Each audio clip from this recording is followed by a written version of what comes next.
Hey guys, back again with another video. This is just going to be kind of like a thoughts video on two different games I finished not too long ago. One in December and then one just actually maybe a couple hours ago. One of the games I talked about a little bit in my Game of the Year video, and that one is Xenoblade Chronicles 2 on the Switch here. And right afterwards, I finished this game, Xenoblade Chronicles on the Wii. And I had not really finished this game before, this first one, because people that have followed my channel for a long time might know this, but when this game, originally back when they didn't have any plans to bring it to North America, I imported the European copy of this game, and I hacked my Wii to be able to play it, and my save data got corrupted like 28 hours in. So it's one of those games I always wanted to go back to. I just wanted to get some distance from it, because it sucks when you lose that much progress in a game, but it's always a game I wanted to go back to and finish, and finishing Xenoblade Chronicles 2 made me want to go back to that first game because I really did enjoy this, and I've really enjoyed the Xeno games in general. Xenogears isn't one of my favorite games of all time. I love Xenoblade Chronicles X, even though I know a lot of people hate that game. I really enjoyed it. And then this one I enjoyed. So I guess this isn't going to be like your typical review from me for each game. I'm just going to talk about my thoughts on the game, what I liked, what I didn't like about both of them. As far as which one I prefer, I do prefer Xenoblade Chronicles.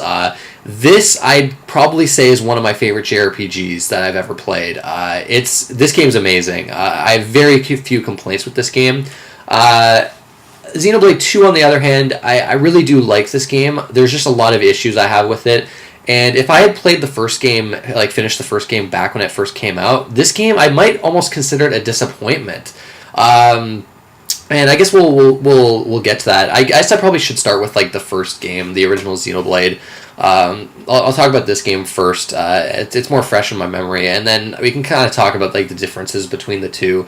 So Xenoblade Chronicles, I guess I'll probably talk about kind of the strengths with this game.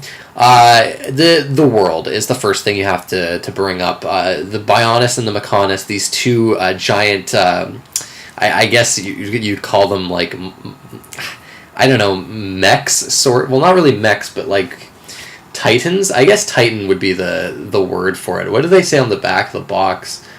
Nothing actually, but I guess they're two titans that were kind of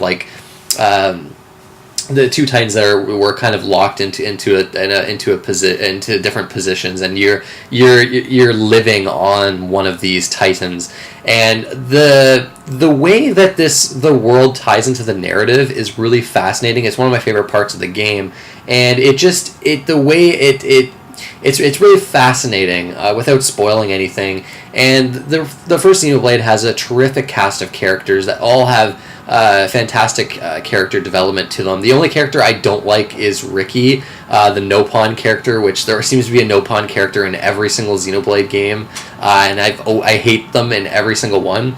But I don't think Ricky is as annoying as Tora is in Xenoblade 2, so I guess that's a plus. But the rest of the characters are all fantastic. And the ending to the original Xenoblade is incredibly strong. They nail the landing. It's a really thought-provoking ending, and the way this game kind of blends fantasy and sci-fi is really fascinating as well.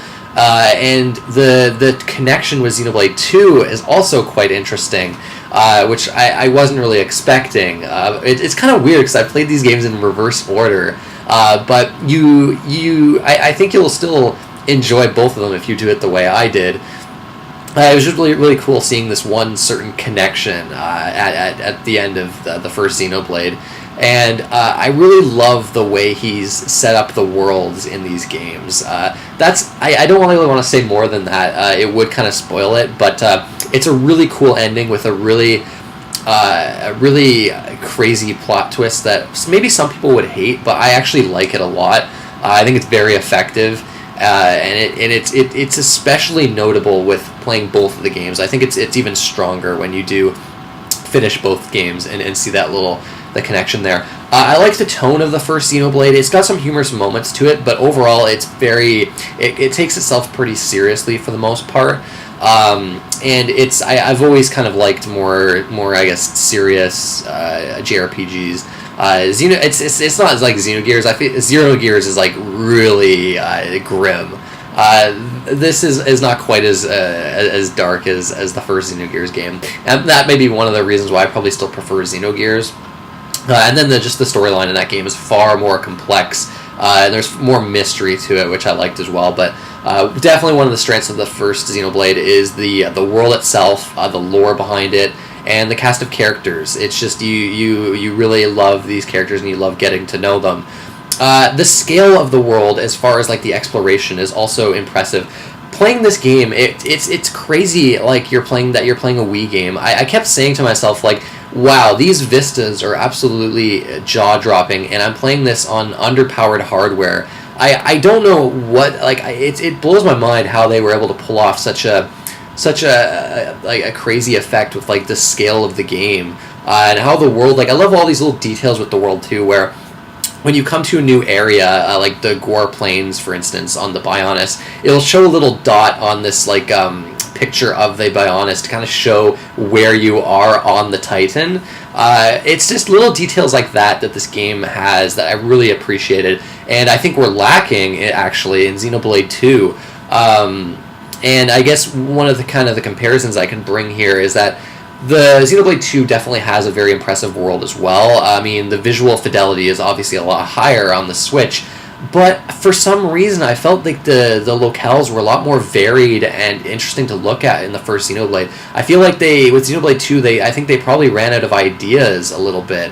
I mean, don't get me wrong, they're definitely still impressive, the environments, but I feel like Xenoblade 2, they were a lot more enjoyable to explore. It was far easier to get lost in Xenoblade 2, and then the way the map marker at the top works was really cumbersome, and I hated that as well. Like Xenoblade 2, like the map system was a lot better as well, or not Xenoblade 2, the original Xenoblade, the map is better.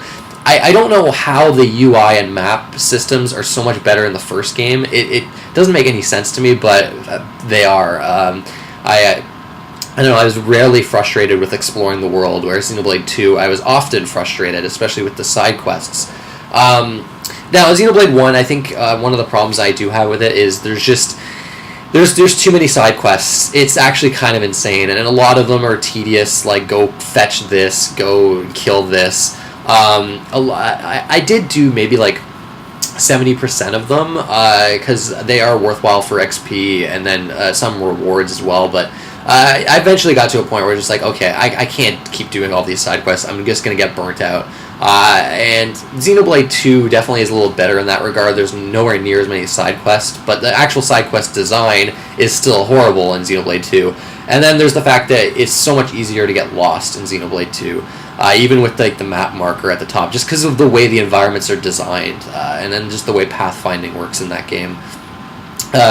But yeah, Xenoblade 1, I think, suffers from a little bit too many side quests. And then I think my main complaint with the original Xenoblade is the overly grindy nature of it. And this is like the one thing that I think keeps it from being like a masterpiece for me. So there's a lot of different systems to this game. It's a very, like all the Xenoblade games have tons of different systems and mechanics, and it takes a while to really learn everything. Xenoblade 2, or the original Xenoblade rather, has a great battle system. It's got a great sense of speed to it. It's got that MMO type feel where you're kind of like choosing combat abilities from like a hot bar, and you're kind of swapping them out and leveling up your different skills. There's like the topple, well really it's break, topple, daze combo system that's in there that I like a lot. Really engaging, fast-paced combat with a lot of like tactical decisions that you have to make. The way the Monado plays into the story as well as the combat itself is awesome, where you can kind of see what super powerful moves the bosses are going to do, and then you can kind of prevent that by warning your other party members, and then you get to take their turn, essentially.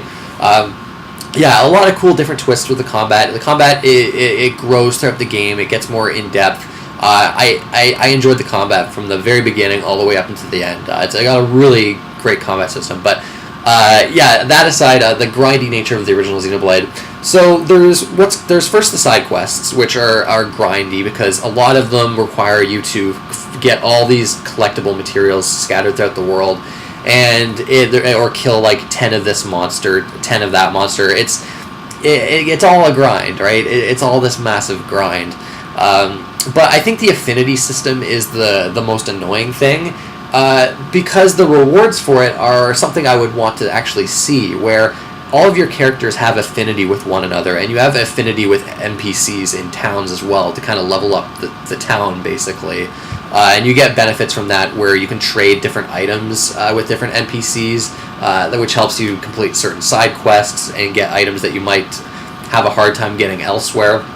But anyways, this affinity system, basically the more you kind of have a certain party composition, your affinity will go up with those characters. And you basically, so if you want like Rain to have a good affinity with Melia, for instance, party up with those two characters and keep fighting with them and do side quests with them, and you'll grow this affinity. Or you can basically give gifts basically to the characters. But all of this takes way too much time, and it requires so much grinding to get characters to max affinity. And there's all these heart-to-heart events throughout the world, where basically if characters that are at a certain affinity level, you can see these little events kind of, which kind of flesh out the characters and especially the relationships between different characters. And I saw maybe like 10% of these throughout the game, because the affinity requirements were way too high. And it's one of those things where if you tried to max out the affinity for every character, it would take forever. I mean, this game is like a 65-hour game. It probably would take like 200 hours if you were to do all that. So it's this whole side part of it's all this whole, I guess, different component of the game, like this side activity that you can do, that I just didn't spend any time with it because it took too much effort. It was too much of a grind. It just wasn't fun. Xenoblade 2, on the other hand, actually is much better in this regard. They kind of did away with that, where you can basically see pretty much every kind of heart-to-heart event that you come across, and affinity is just a lot easier to get in the Xenoblade 2. And I liked how you had different charts basically for the affinity, and you had to do, I don't know, it was a lot more engaging in the second game, where it was just way too much of a grind in this first game. And then there's level grinding in this game. I did maybe 70% of the side quests, and I found myself still under-leveled for a lot of the bosses in the second half of the game. I would even kill most enemies in every area I came across. I didn't rush through this game at all, and yet I still got to certain points where bosses were 1 or 2 levels higher than me, and it was it was a struggle to get through them. This is one of those games where levels mean a huge difference. For instance, there's a boss fight later in the game that everyone considers mostly everyone considers the hardest battle in the game, and that's I guess I can't spoil it, but the boss starts with an L, and it's basically a fight where it's one of the worst boss battles I've ever seen in a game. Like, it is just horribly designed, where this boss is a massive damage sponge. It has 5 enemies around it at all times, and once you kill them, she summons them back again, maybe 10 seconds later. She's resistant to physical attacks, and she has more defense the longer these enemies, or as long as these enemies are still in the arena, so it makes the battle go on way longer than it should. There's poison pools in the arena, which your AI party members always find themselves walking in, because the AI in your party members is not that great in this game. There's a way to get around it. You can do the come to me command, but a lot of times that doesn't even actually work all that well. And yeah, it's just a really frustrating, tedious fight, and I got to it under-leveled by 2 levels. So I leveled up so I was 1 level higher than her, and then I demolished her, and then it was a joke. I don't know. Levels mean way too much. It's way too much of a difference with levels in this game, and there was many times toward the end of the game where I had to grind to beat certain bosses. That boss seemed impossible at first, and then as soon as I gain a couple levels, it's all of a sudden really easy. I don't know. That's just another thing that kind of contributes to the overall grindy feeling of this game. And the second half of the game, it becomes a lot more linear, and just they throw so many enemies at you that it becomes a little bit of a slog in certain parts. But other than that, though, I pretty much love everything about this game. Like I said before, the combat is just really engaging. The exploration is just terrific. These environments are incredible. The story I loved. The characters I loved. The music, though. I have to bring up the music in the original Xenoblade because this is one of the best soundtracks I've heard in a JRPG since probably Persona 3 was the last time I played a JRPG with a soundtrack this good. It's incredible. The Mechonis Field theme in particular, I have to give special mention to. When I first reached that part of the game, I was just like, oh my god, this song is so good. It's one of those songs where I just put down the controller and I just listened to it. I didn't want to leave the dungeon. The music was so fucking good that I didn't want to leave that area. The Satoru Marsh day and night themes are fantastic as well. The Guar Plains daytime theme is pretty much a classic at this point. There's a song that plays at the very end of the game when you're going into New Game Plus mode, when you're kind of in the menus there, kind of transferring your equipment to the next playthrough. The song that plays there is amazing. Like, I was not expecting a song like that at the very end, when I thought I had heard already like all the amazing music that I could possibly hear in this game, and they surprised me yet again with that song at the end. The battle themes are terrific as well. Like the soundtrack in this game is so fucking good. It's mind-blowing. And it's funny kind of comparing it with the second game, coming off the second game, which apparently I'm in the minority here. People really love Xenoblade 2's soundtrack. I don't think it's that great, honestly. It's not bad, but most of it is just boring orchestral music that just doesn't stick with you. There are a couple of songs here and there, but nothing was memorable about Xenoblade 2's soundtrack to me, and playing Xenoblade 1 made it all the more obvious. It was actually kind of crazy how much better I thought the Xenoblade 1 soundtrack is. Like, there's nothing even close to Mechonis Field in the second game. But I guess I'm in the minority there, and I'll admit that I've never been a big fan of orchestral music in games. It's always so just bland, and just it doesn't add anything to the experience for me. And Xenoblade 2 relied on it too much. Soundtrack in the first game is just it's so good. I want like a physical copy of it. It's incredible. I guess like the sense of speed too. I gotta say I really did like with Xenoblade 1 compared to 2. 2, the battle system is a lot slower, though it has a lot more depth to it, which we'll get to that. But yeah, I mean that's about it with like Xenoblade 1. It's one of the best JRPGs I've played. Very little to complain about. It's got tons of content too. If you really love the game, there's so much that you can do in this game. There's also like a bunch of other things like gems. There's gems that you can get in this game. You can craft gems to kind of make your characters more powerful. I really liked the gem system as well in Xenoblade. I actually really liked customizing. I guess the inventory management is another thing I could kind of criticize. You get way too much weapons and armor in this game, and you're constantly going through the inventory and selling stuff and going through all these different armors and comparing them. And the way that you compare armor in this game is a little unintuitive, I gotta say. And then I guess money. You get so much money in this game, and there's nothing to spend it on. Absolutely fucking nothing, especially towards the end of the game. I had like over 2 million gold, I guess, and there was nothing to spend it on. There was the gear you get in this game, all the good gear you get from fighting like bosses, like mini bosses throughout the environments. You don't get it from buying from NPCs. Only in the first half of the game is buying from NPCs worthwhile. And I guess the last thing I can mention is the one lone side quest in this game that I think is a really cool idea, but the execution is not all there, and that's the Colony 6 side quest, where you build up this colony, and you kind of, you gather materials and money, and then you basically level up different parts of this colony, whether it be like commerce, housing, I think nature, and then the other one is like special, so the farms in the colony that give you like better materials. So you kind of build this colony from the ground up, and the more you invest in it, the bigger it gets, and you'll see all these houses and people start to populate the colony, and that's really cool. Breath of the Wild kind of had a similar side quest, which I thought was kind of interesting. The problem I have with it, though, is, number one, the rewards aren't that great. I think the only good thing you get from it, from what I saw, now I leveled up everything to like level 4. Maybe there's some good like gems they give you at the level 5. Maybe, I don't know, maybe that would have been worthwhile, but it was too much of a pain in the ass to do it in the first place. But yeah, there was a couple good gems you got from like maxing out all your different things to like level 2. But the shops that come to Colony 6, other than a few skill books for leveling up skills for your characters, the equipment that's there is not very good. It's nowhere near as good as the equipment you find from enemies, that drop from enemies. But I guess the main problem I have with this is how tedious it is and how grindy it is.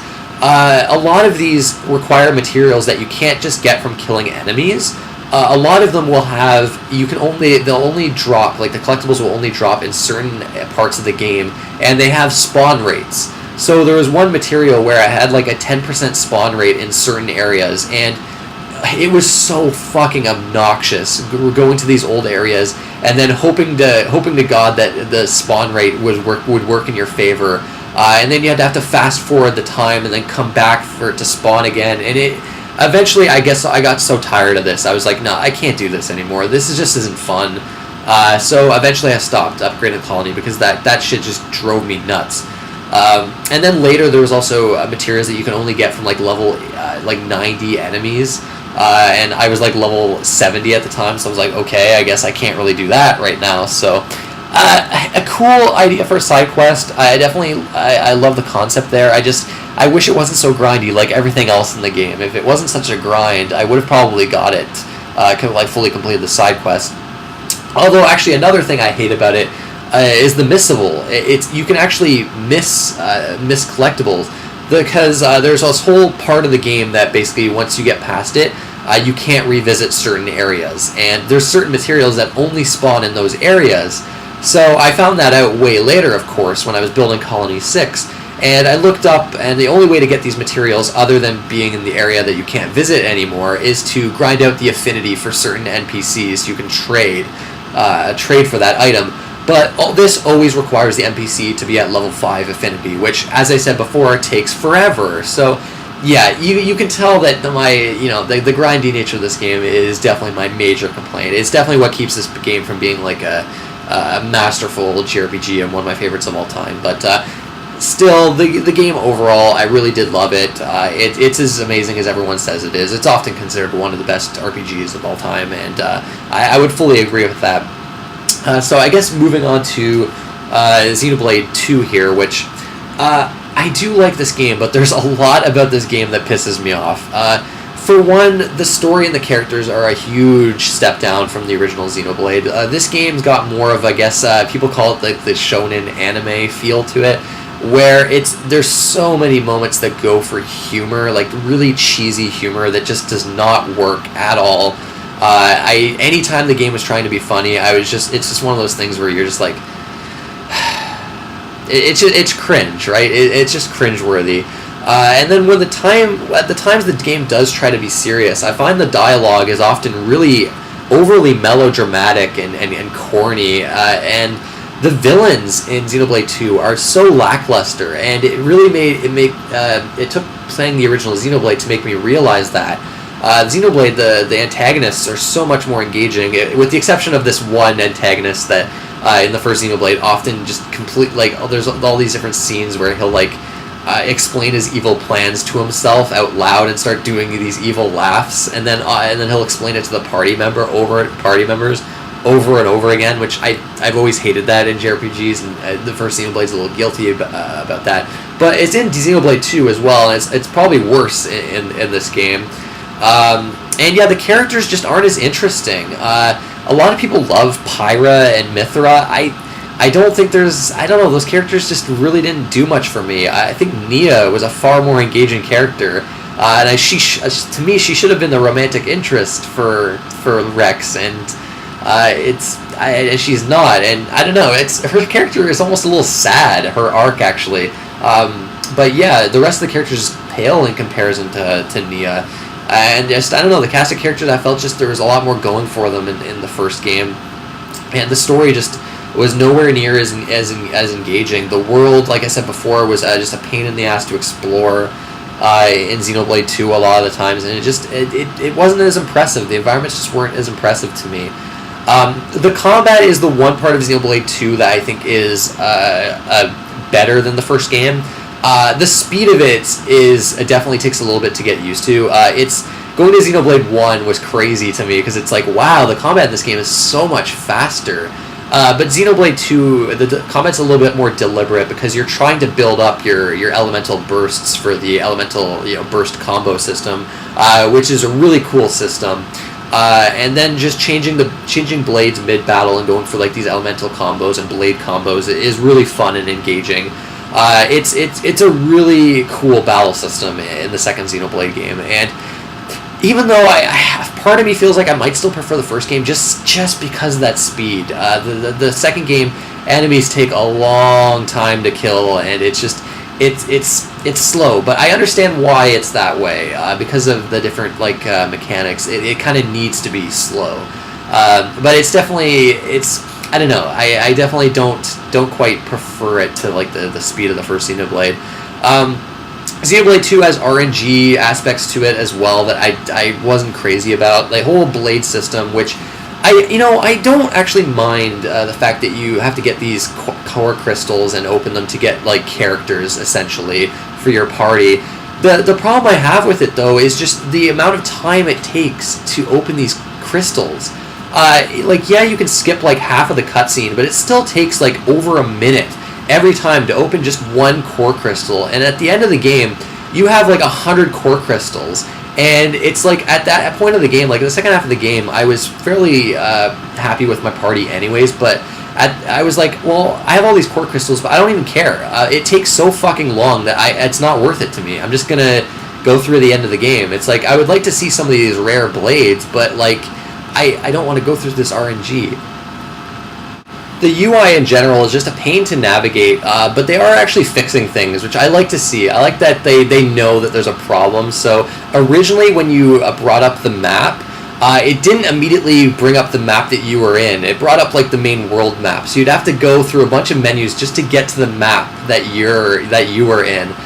The mini map, there was originally only two sizes. There was, when I was playing the game at least, when there's just this really small mini map that was basically useless. You couldn't tell where you were. Or the mini-map that was too big, which was too big so you couldn't tell where you were. So the mini-map was completely useless. But the good thing is that they have fixed these with an update. Now the mini-map is actually useful, and navigating the menus and the world itself is easier. There's a new update that's coming out soon, or it already came out, where it removes a lot of the voice clips that would play in menus that wasted too much time. The Xenoblade 2, I think my main complaint with it is it's still got a lot of the grindy stuff that the original Xenoblade has, although not to that game's full extent, because I never had to level grind in Xenoblade 2. I was always at the right level for the bosses, which I appreciated. But it's just, I don't know, I feel like the game wastes your time too much. It's just it's an amazing game at wasting your time.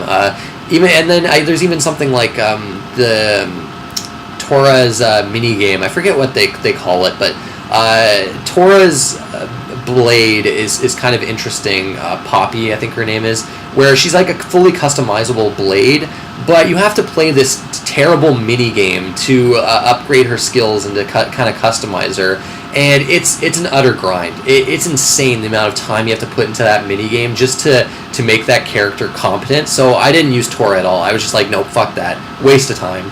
Not doing it. The side quests, I did them at first, and then eventually there were so many that the rewards were garbage for one, and then I would just so easily get lost because of the terrible pathfinding that, halfway through the game I was like, fuck it, the side quest, not doing it, waste of time. So many things in Xenoblade 2 that just felt like a waste of time to me. The story, I did have my complaints about the story. It is still decent. It's got a pretty good ending to it, and the combat is just really engaging. It's got a lot of depth to it, and I do like a lot of the character customization in Xenoblade 2. It's I don't know. It's, to me, if I think I might have been disappointed by this game if I had played Xenoblade 1 first. I know, I really feel like it would have ended up being a disappointment. Xenoblade 2 is one of those games that I finished it. I'm probably never going to go back to it. Xenoblade 1, I could almost see myself playing again at some point, but Xenoblade 2, I do like the game. There's just a lot of nagging issues for me with it. Ultimately, though, it is still one of the best games of 2017, I think. I mean, it made my list at like number 8, right? So I think, even though I might think it's disappointing, I still think it's a satisfying enough follow-up to Xenoblade Chronicles 1. X is better. I like X more than 2 though. People are gonna call me batshit insane for that, but I don't know. X to me, like, yeah, maybe it didn't have as much of a story focus, but I mean, the exploration in that game is just amazing. The way the world traversal in Xenoblade X is just still to be taught. Like, it hasn't been topped for me. Zelda Breath of the Wild is maybe the game that comes the closest, but yeah, that's it, guys. There's probably stuff I'm missing, but this was always going to be kind of like an off the cuff kind of impressions video, if you will, on the 2 Xenoblade games, and yeah, this is becoming one of my favorite series in games, the Xeno series, I guess you would call it. At this point, I just need to play the Xeno Saga trilogy. Unfortunately, there's not really a good way to play those games. I don't have a PS2. I guess I could play like on a PS2 emulator, but I don't know. I would really love like an HD trilogy on PS4 or something like that. Like, that would be amazing. Maybe. I don't know. I don't think it's entirely impossible or anything like that, but yeah, no, a huge fan of this series. I'm a big fan of Tetsuya Takahashi's games. I think he's just a really interesting director and writer. But yeah, what did you think of these games? Which one do you prefer of the 2? Where would you rank like the Xeno series in general? I think for me it's probably like Xenogears is still my favorite, I think. Then Xenoblade 1, then X, then 2. Which, I don't know, 2 is weird because a lot of people really love this game. Leo, the funny nerd here on YouTube, like, it's his favorite JRPG of all time. And I know a lot of people, personally, that absolutely love this game and just put so much time into it. But, I don't know, I guess maybe I'm in the minority for not thinking, like, it's this amazing game and that thinking, like, honestly, I think the Xenoblade 1 is actually a lot better now that I actually really think about it. Now I've played them kind of back to back. But anyways, guys, that's it. I want to thank you for watching, and I'll see you next time.